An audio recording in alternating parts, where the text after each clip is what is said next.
Good afternoon once again. Thank you for tuning in while we introduce our newest blog topic today. Today we're going to be talking about long haul COVID symptoms.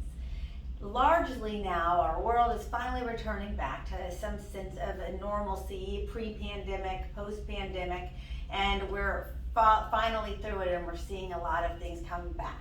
However, most of you have had COVID by this point and moved on and been fine. But there is a section of the population that have COVID and it lingers and effects continue long term. There's about 7 million to 23 Americans that actually have long haul COVID. So it's a serious problem that is out there.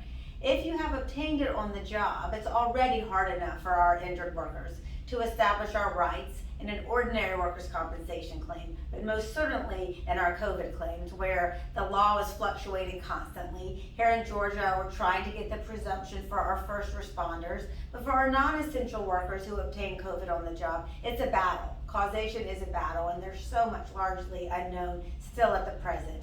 But long haul COVID presents its own set of complications because there is even furthermore unknown on the condition. Something we've been seeing in our practice, we have a handful of clients that do have this unfortunately, and it's very, very difficult. It goes to chest problems, memory problems, fatigue, extreme fatigue, headache, heart palpitations. It's all over the board, and there are not a lot of doctors that are really well learned in what this is and how to effectively treat it and fight it.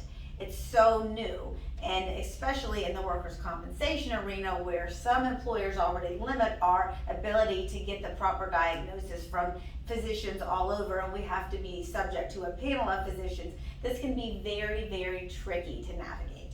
So you are not alone. If you have long haul COVID or you suspect you might have it, it is something you really need to address immediately if you obtained it on the job, and make sure you have a very, very strong, knowledgeable advocate in this area, because it is not going away anytime soon and it can strip your rights and ability to work for a long time. So give us a call if you have any questions on this topic or anything in general, but we are here for you and we thank you for reading our blog.